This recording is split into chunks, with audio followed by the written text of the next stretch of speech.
తెలుగు రాష్ట్రాల్లో అతిపెద్ద lift manufacturer lifts ట్రై.com dealership కూడా ఇవ్వబడును. నమస్తే ఉమా గారు. నమస్తే అమ్మా. పూర్వాషాఢ ఈ నక్షత్రం కనుక మనం తీసుకుంటే ఏ విధంగా ఉండే అవకాశం ఉంటుంది అంటారు? అండ్ దాంతోపాటు ఈ నక్షత్రంలో ఉన్న 1-2 పాదాల వాళ్ళకి మరి ఓవరాల్గా ఈ నక్షత్రం ఏ విధంగా ఉంటుంది అండ్ ఈ సంవత్సరంలో కలిగే మార్పులేంటి? పూర్వాషాఢ నక్షత్రము ధనస్సు రాశికి సంబంధించిన నక్షత్రం అండి. ధనస్సు రాశిలో చంద్రుడు 13.20 డిగ్రీల దగ్గర నుంచి 26.40 డిగ్రీల దాకా సంచరిస్తున్నప్పుడు కనుక ఎవ్వరు జన్మించినా ఈ యొక్క పూర్వాషాఢ నక్షత్రం కింద పరిగణలోకి వస్తారు. అయితే ఇది శుక్రుడి యొక్క నక్షత్రము. అయితే ఒకవేళ మీకు డేట్ ఆఫ్ బర్త్ లేకపోతే పూర్వాషాఢ అవునా కాదు అనేటువంటి కన్ఫర్మేషన్ మీకు కావాలనుకుంటే పేరు బలం బట్టి మీ పేరు కనుక భూ ధ భా ఢ అనేటువంటి అక్షరాల మీద కనుక ప్రారంభం అయితే మీది పూర్వాషాఢ నక్షత్రము, ధనస్సు రాశి. ఈ పూర్వాషాఢ నక్షత్రం వాళ్ళు ఎక్కడున్నా సరే చాలా కాన్ఫిడెంట్గా ఉంటారండి. చాలా ఎనర్జెటిక్గా, చాలా ప్యూరిఫైడ్ పర్సన్స్ వీళ్ళు. పూర్వాషాఢ నక్షత్రం వాళ్ళ యొక్క క్యారెక్టర్కి కానీ, వాళ్ళ కాన్ఫిడెన్స్కి కానీ, లేదా వాళ్ళ యొక్క పర్సనాలిటీకి కానీ పేరు పెట్టడానికి ఎవ్వరు సరిపోరు.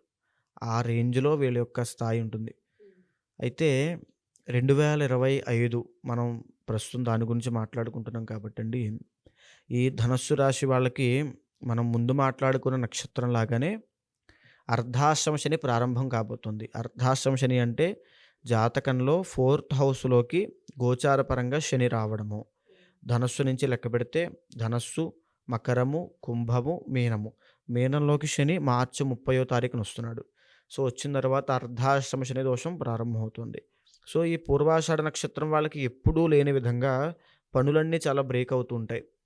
చాలా లేట్గా అవుతుంటాయి. ఇంట్లో కుటుంబంలో వాళ్ళతో చిన్న చిన్న మిస్అండర్స్టాండింగ్ ప్రాబ్లమ్స్ వస్తాయి.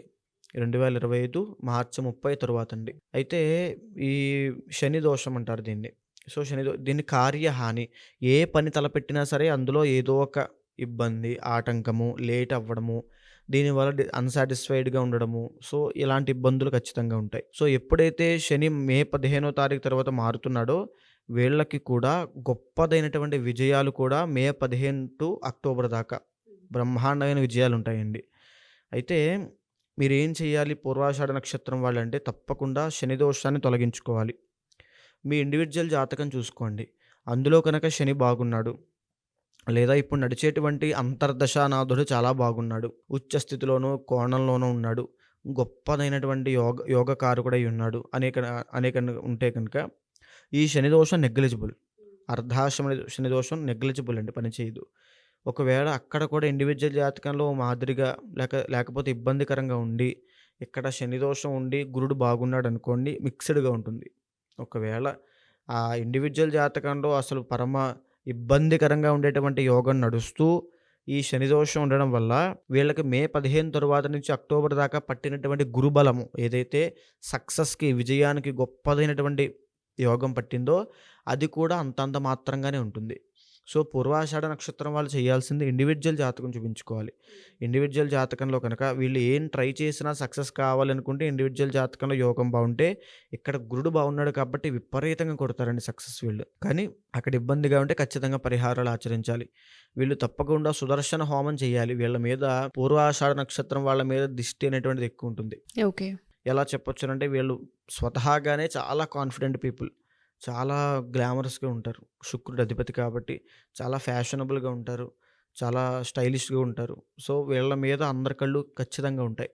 వీళ్ళని చూసి ఇన్స్పైర్ అవుతారు చాలామంది పూర్వాషాఢ నక్షత్రం నుంచి. సో వీళ్ళు ఇండివిజువల్ జాతకంలో ఏ గజకేసర యోగం ఉన్నవాళ్ళు వీళ్ళైతే పట్టుకోలేమండి. వీళ్ళని వెళ్ళిపోతారు, తారాజువుల్లో పైకి వెళ్ళిపోతారు. వీళ్ళకి ఈ శని దోషం కూడా అంటదు. సో ఎప్పుడైతే ఇండివిజువల్ జాతకం బాగాలేదో, ఎప్పుడైతే ఫర్ సపోజ్ గురుడు ఉన్నాడు అనుకోండి, గురుగ్రహము కర్కాటక రాశిలో ఉచ్చస్థితి పడుతుంది. పుష్యమి నక్షత్రంలో 5 డిగ్రీల దగ్గర పరమోచ్చ స్థాయి గురుడికి. సో ఒకవేళ చాలామందికి గురుడు కర్కాటకంలో ఉండి 29 డిగ్రీల దగ్గర ఉన్నాడు అనుకోండి, గురుబలం ఉచ్చస్థితిలో ఉన్నా ఆయన యొక్క భావ అధిపతిని బట్టి కాస్త తేలిగ్గానే ఉంటుంది, అంత బలం ఉండదు. కాబట్టి ఎవరికైతే అంత బలం లేదో గురుడు యొక్క బలం పెంచుకోవాలి. ఎందుచేత వీళ్ళకి ఇప్పుడు గోచారపరంగా గురుడు మారుతున్నాడు కాబట్టి గురుబలం అందుతోంది కాబట్టి జాతకంలో కూడా గురుబలం అందితే చాలా బాగుంటుంది. సో గురుబలం అందాలంటే ఏం చేయాలి అంటే శివారాధన చేయాలి, శివుడికి అభిషేకం చేయాలి. ఆవు పాలు, ఆవు పెరుగు, తేనె, పంచదార, ఆవు నెయ్యి వీటితో అభిషేకం నిత్యము ఇంట్లో అభిషేకం చేయడము, దత్తాత్రేయ స్వామి వారి యొక్క మంత్రాన్ని చదవడము, ఆయన యొక్క దర్శనం చేయడము, ఆరాధన చేయడము, లేకపోతే గోసేవ చేయడము లాంటివి గురుబలం పెంచుకోవడం వల్ల వీళ్ళకి ఆల్రెడీ గురుబలం అందుతోంది గోచార పరంగా. ఇండివిజువల్ జాతకంలో బాగాలేకపోతే చెప్తున్నానండి.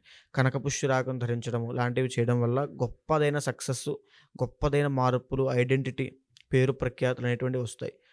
వీళ్ళకి అర్ధాష్టమ శని దోషం పడుతుంది కాబట్టి, శని బాలేదు కాబట్టి ప్రతినిత్యము ఆంజనేయ స్వామిని ఆరాధన చేయాలి.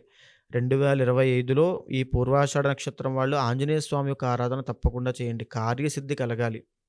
ఈ శని ఏం చేస్తుంటాడు, కార్యహాని చేస్తుంటాడు.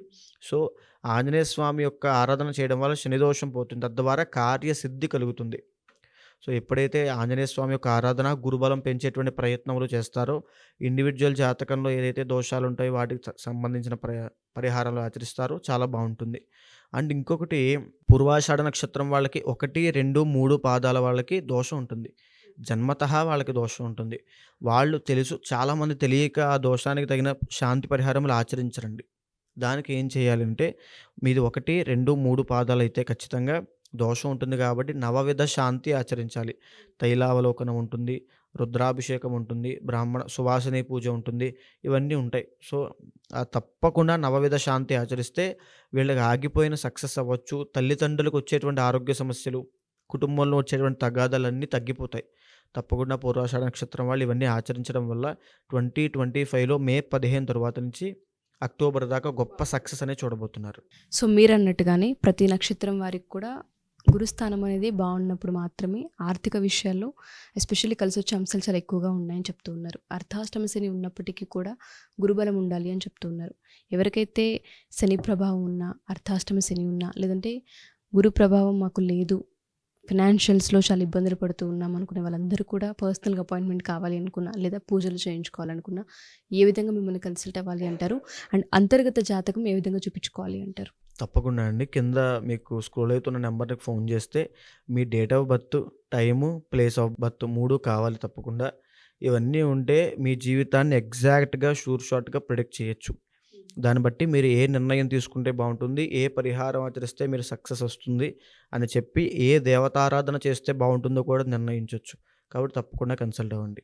ఓకే. సో ఎవరైనా సరే మా ఈ వీడియోస్ కనుక చూస్తూ ఉంటే అంతర్గత జాతకం బట్టే మిగతాదంతా డిపెండ్ అయి ఉంటుంది. కాబట్టి ఈ నక్షత్రాల వాళ్ళు ఎవరైనా సరే ఒకసారి అంతర్గత జాతకం చూపించుకోవాలి అనుకున్నా, లేదా పూజలు చేయించుకోవాలి అనుకున్నా కింద స్క్రోల్ అవుతున్న కాంటాక్ట్ నెంబర్ని కాంటాక్ట్ చేయొచ్చు.